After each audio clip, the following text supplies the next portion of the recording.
Welcome to Laser Tool Racing HQ, which is also going to be branded as Raceworks. And we're Performance Centre, and we are making some lovely memories with the Moff pre-BTCC at Knockhill. First of all, thank you very much for inviting us across to your workshop. We've seen what you're doing with the Infinity at the back there. Top secret, we can't show you guys just yet. And we've also had a little simulator session here, just getting yourself up to speed and getting yourself beaten by Dunk, which was quite a surprise. But let's look back at Thruxton, because we got a chance to come there and see what the touring cars were like, and the Infinity and yourself making big progress. Yeah, it takes a while. There's that many things you can do with a British touring car, setup wise, and they kind of operate in such a small window. So trying to get the best out of the car is something that takes a while, especially as the only one on the grid. We can't really back to back with anyone to double the speed of the progression. And yeah, I mean, it takes a while for us to get used to. The team have only worked with front wheel drive, so the engineers have to, and we're in British touring cars, the engineers have to get a different way of thinking, a different setup. To be honest, I feel completely at home with rear wheel drive. It suits me, so I'm happy already. So yeah, it makes life easier. We just need to get the car to where it needs to be. But with the trying to develop on race weekends, a race weekend sounds like a lot of time. You've got 2 40-minute sessions on old carryover tyres, as opposed to a test day we can keep going out, throw tyres at it, do lots of back-to-back, whereas just now we're trying to figure out, did the car go worse, or was it just purely to do with the fact the tyres are that bad, because you're limited to what tyres you can use. So it makes it hard to progress the car. But we always knew that was the case. We always knew if we wanted to have a couple of good results before the end of the year, stay with the Merc. But that's what the Merc is, a car that can have a couple of good results. It's in its 4th year development, and none of them are anywhere in the championship. We're building to something that can be at the front of the championship in the bigger picture. So yeah, it makes life difficult for us, but it's all about the long game, and we're very confident and happy with what we're doing. Exciting times ahead, that's for sure. The Infinity has taken big steps forward, but let's look at the Knockhill round now, because it's almost like a homecoming. You know, it's where you started your car racing career on the big circuits and Fiestas many years ago, progressed through minis, but it's also the first place where you raced a touring car. Now, I remember it was the Chevrolet, and I remember seeing you in the car, you know, as you were about to get going. Johnny Adam was there that day to give you a little bit of a help and a talk through. So it's almost like a starting point for you. Every time you come to Knockhill, it's almost like it's where you started. So take us back to the Fiesta days. What was it like when you were first starting in the Fiesta in the Scottish Championship? Because it was a very quick progression for you.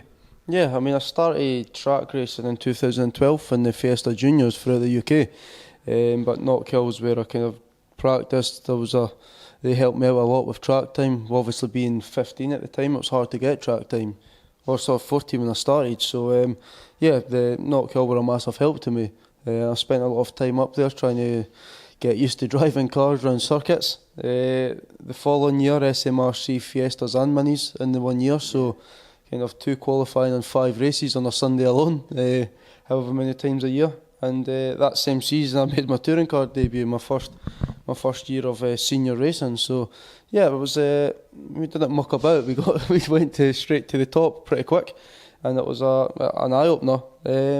But spending so much time at Knockhill, you go up, kind of always see yourself. There's a lot of familiar faces, and it's like kind of going back seeing friends again for me. Just a comfortable place to be. You know so many faces, always a good atmosphere, and it's always a very warm welcome going there with the Touring Car Championship and having that home crowd. It's a special feeling that is. There's not a lot of things compared to that. Do you feel extra pressure for the home fans? It's a big audience in Knockhill. They're very knowledgeable. They love their touring cars. It's their one hit a year to see the Kwik Fit British Touring Car Championship. Do you as a driver, I know that certain drivers do, feel more pressure? Not really, no. More so not now. Now that we're developing a car, I don't feel any pressure anywhere. We've just got our agenda we need to stick to, and we're kind of what we aim to achieve. But yeah, I mean, I think it's always you will try and put pressure on yourself, but realistically, Knockhill was never really suited the Mercedes brilliant. Ironically, even though we got our first ever podium there from a reverse grid. But yeah, it's because I've always known that. It's always one I'm more just go out and enjoy. You have a lot of family and friends there. Again, the home support, which is always fantastic, and it's quite a nice event to just kind of embrace it all and just have a great weekend, to be honest. It's great that you've invited us over here. The workshops are fabulous. The paint shop you've got as well, really impressive, and the work you guys turn out is first class. It's A1, it's first class. But what's the 5-year plan for Laser Tools Racing? Is it a direction you want to go? Are you going to stay touring cars? Or is there a thought, well, maybe like to dabble in GT racing or there's a whole world out there. What does Aiden Moffat and Laser Tools Racing plan? I think the thing is with us, Laser came in after what was supposed to be a one-off shot in touring cars at Knockhill. And because of Laser Tools, we've been here ever since, which wasn't our initial plan at all. We thought we'd have that one shot of touring cars and maybe one day I'd get back there if I'm lucky. So yeah, because of Laser is the reason why we're here, and Laser now, it's not like Laser Tools are my sponsors and Aiden driving the car, but we are kind of like we're one big family, as cliche as it sounds. They're friends to us now, and the support I get from him is amazing. Whatever opportunity comes up, we'll listen to it, and if it's the right opportunity, it's whatever that may be, we would look at going that route. And me and Laser is one. So yeah, I mean, we've not got a plan. We take things as they come. For us, British Touring Cars works brilliantly. The commercial side, for kind of how the fans you get, the support you get, then the kind of environment it creates on a race weekend, and how special it is to be a part of, is what a lot of our partners love about it. It's not racing itself, it's British touring cars. So for us, it's where we need to be, it's what works best. But again, if an opportunity ever arises where it's going to be hard to say no if an opportunity comes up saying, would you like to travel the world racing a Ferrari, isn't it?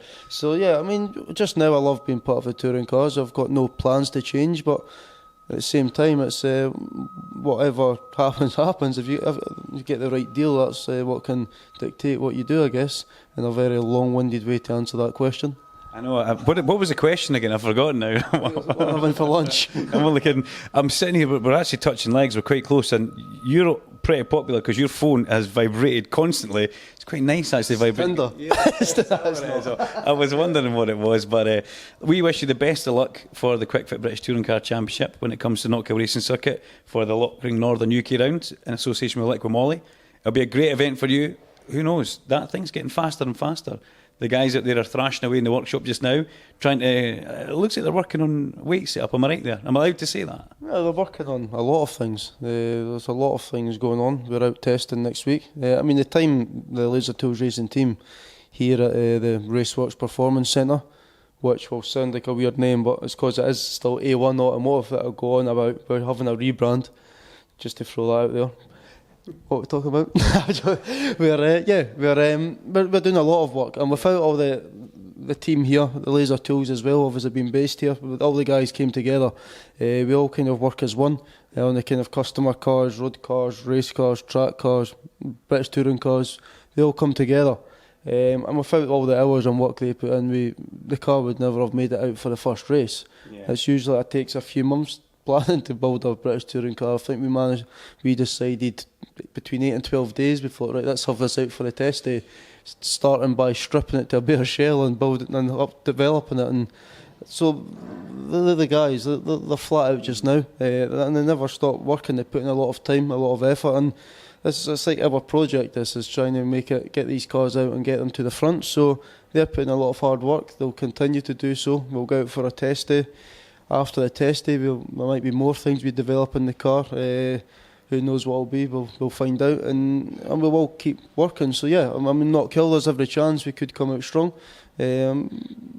Obviously, next year's where we want to be quick, but the sooner the better. It'd be nice to finish the year on a high, and we'll definitely be pushing to try and achieve that. Also, we should mention it. How the kids are down with games and that these days. Aiden put the simulator on. Who was the fastest in the simulator test that we had? To be fair, as a friend, if I knew you were going to bring it up on camera, I wouldn't have given you a chance. 57.8, 57.9. Oh, and it's still hurting, isn't it? I've honestly no idea what you're talking about. He wouldn't. Aidan, thank you very much, buddy. Okay, cheers. Good as ever. Cheers. Winner!